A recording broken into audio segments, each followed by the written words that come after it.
Har lyst på det vilt, salt eller søtt da? Etter vi var på juling. Det fikser dette.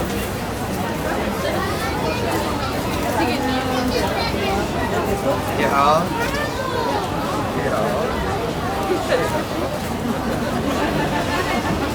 Det er greit. Er det en grei, eller er det en aksin? Nei. Er det bra?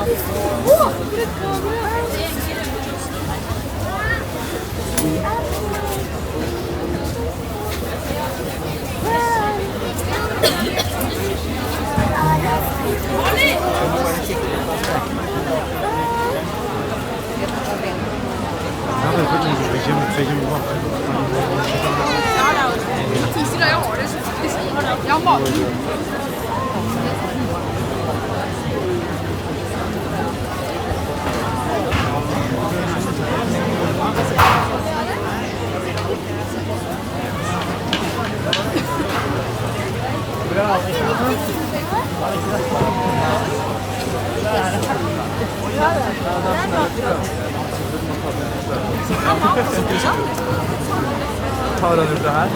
Jeg tror han er på YouTube.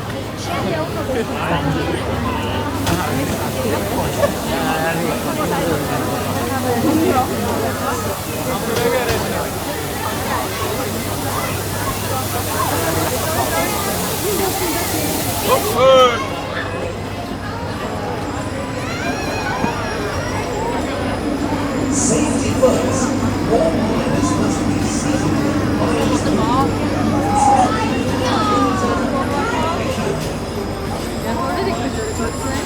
Skal jeg kjøre?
Attention!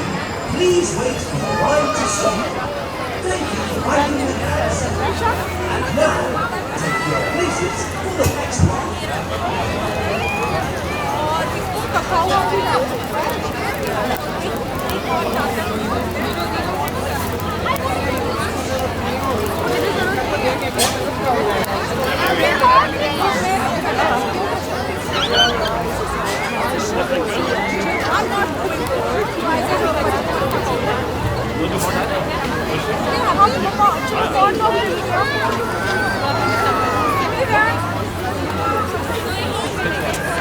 Ja, kjempe i USA. Ja vel? Ja.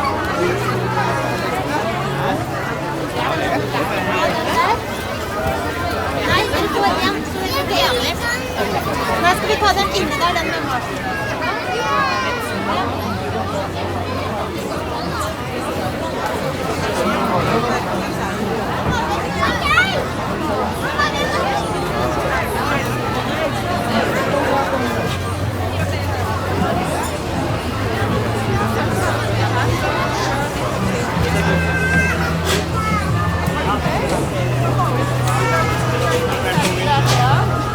Köra upp till det gärna.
YouTube!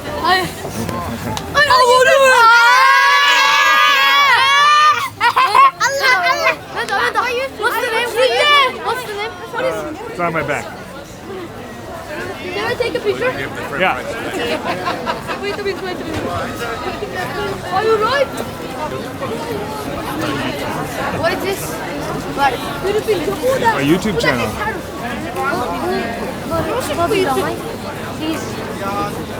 Please, Speed, I need this! My mom's gonna open it! La oss skrike om en tur. Oi, fruit! Ja.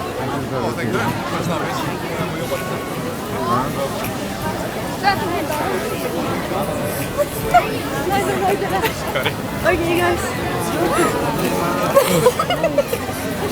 Det var litt bra. Nå? Hva var det?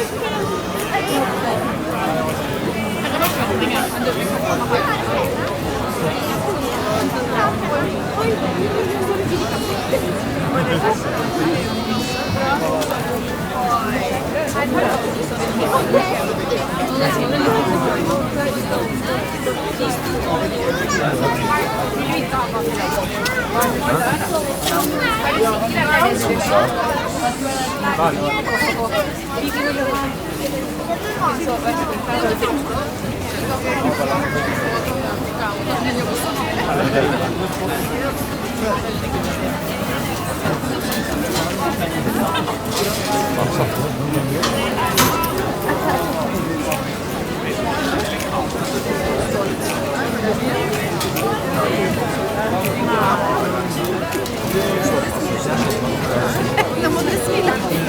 Jeg gjorde det meg ikke smil.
Skal du være en YouTube? Hva heter YouTube?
Kanskje får du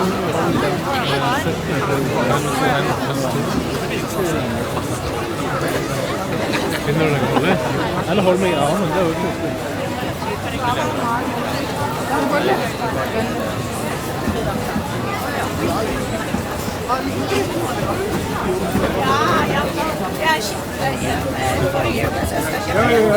Du har spist det opp, ja?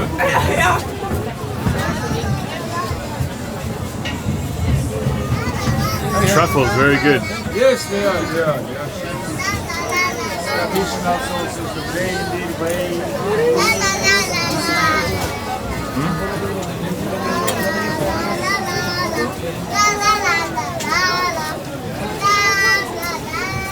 Er det på geit og honning? Den kjøpte jeg.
Varsågod, smake!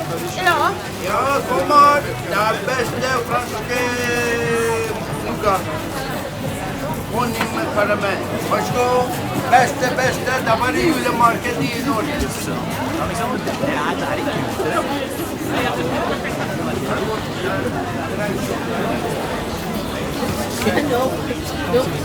Not so big. Okay.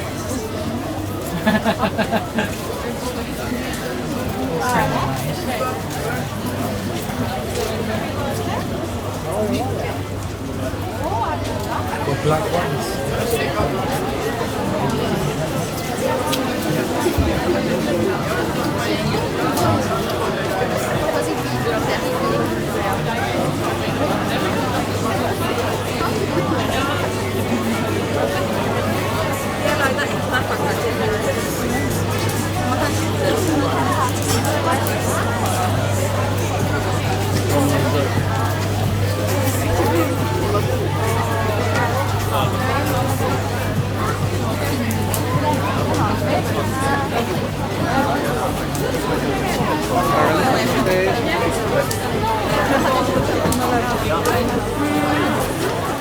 Både deg, du skal følge med.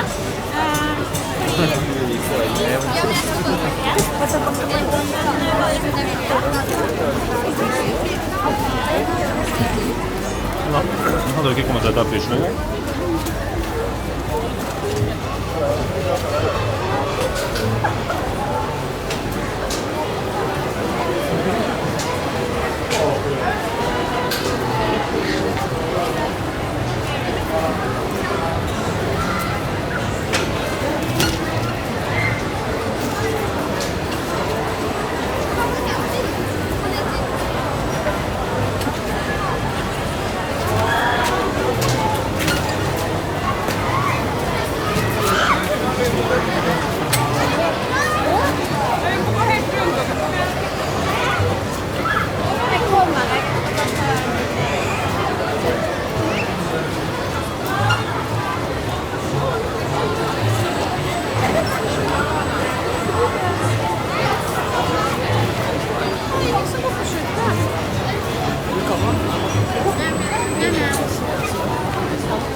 Han bare først med fall.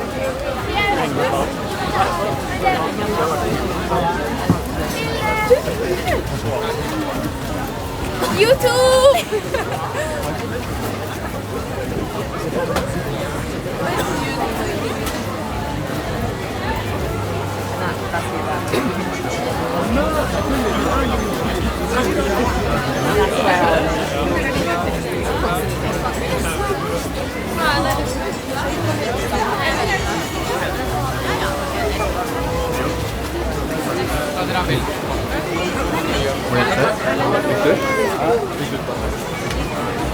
Estamos esperando el club para que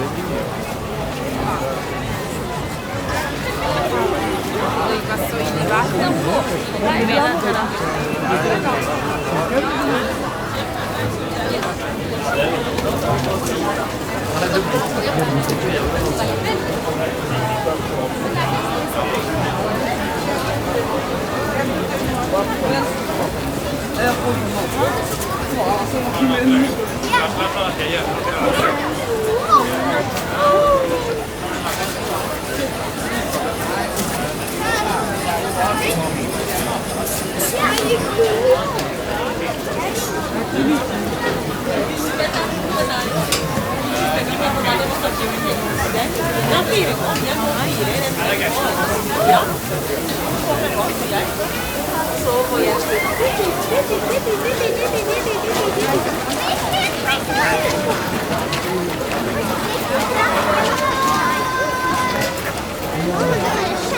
Oi, família.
Hallo? Hæ? Da blir det eventyrlesing på scenen på Nordpolen til alle som kan høre meg. Det er bare å komme bort. Hei! Har dere lyst til å høre noe eventyr?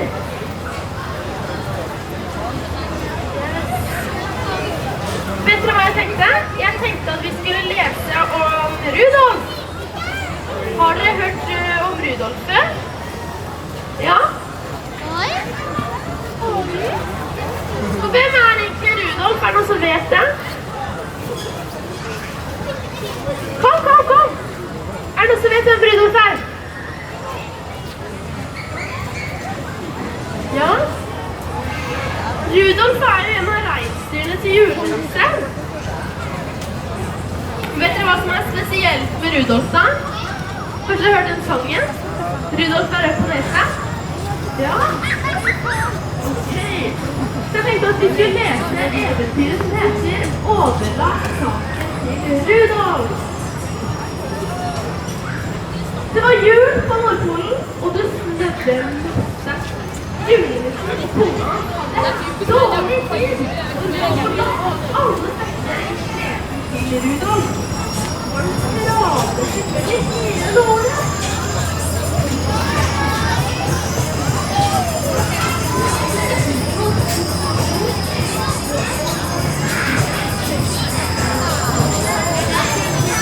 Attention, please wait for the ride to stop. Thank you for riding the carousel. And now, take your places for the next ride.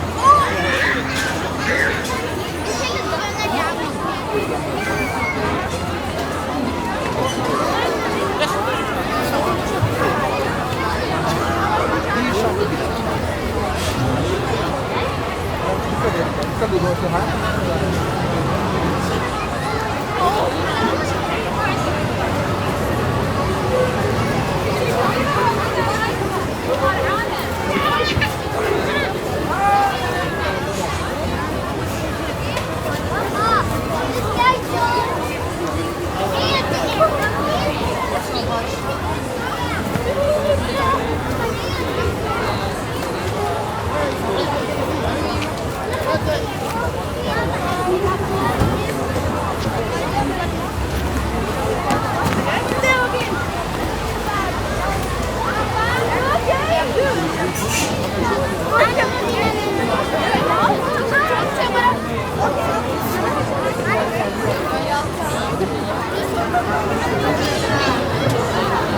Adrian.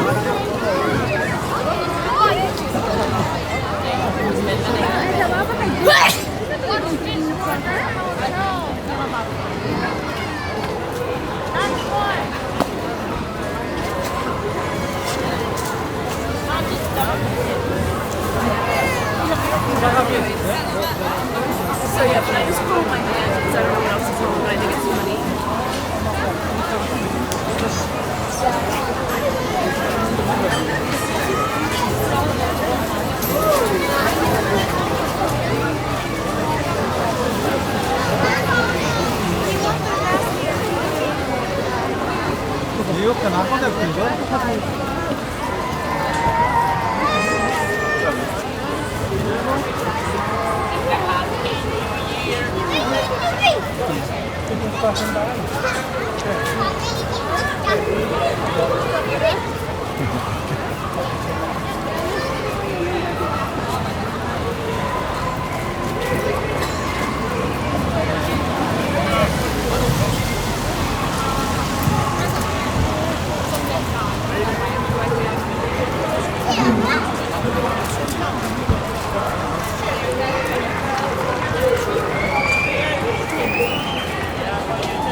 Sier du er med?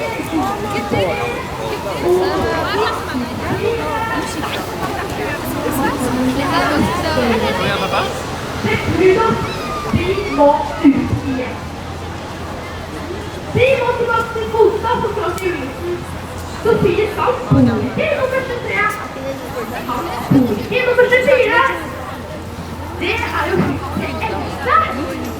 Kola til Julesen så hele solen på Julesen. Mener du alle fikk feil presanger? Ja, det er akkurat det jeg mener. Kom igjen, Rudolf. Vi har mer jobb å gjøre.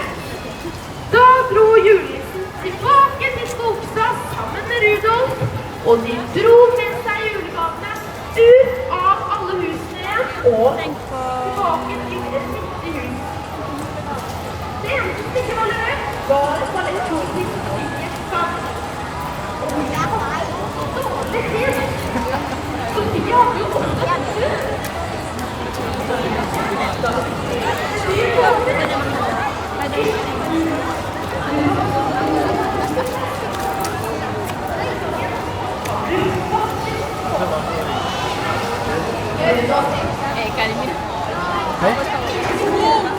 Ja, dere holder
Sen kommer kunna tända beaches här.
C'est vraiment une envie de bébé.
Kebap.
I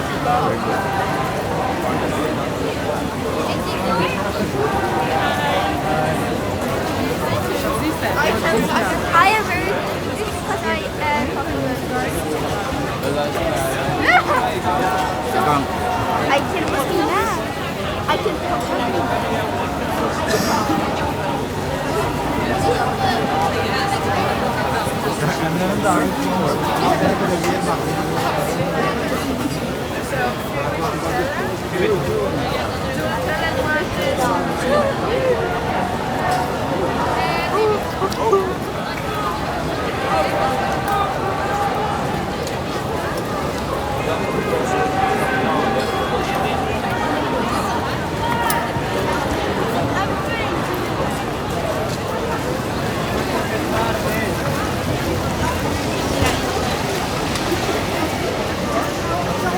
Dar n-am multă baterie, mami, nu pot să stau la telefon, că trebuie să ne și întoarcem.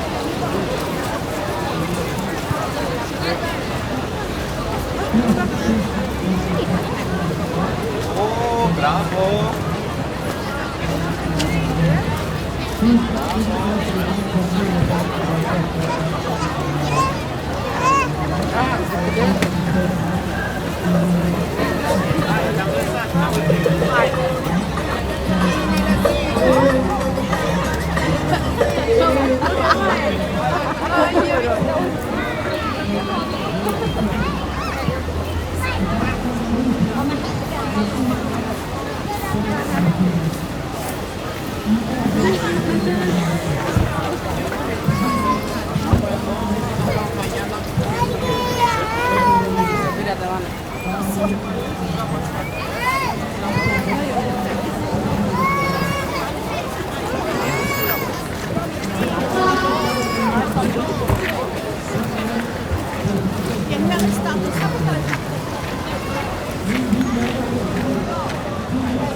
Vi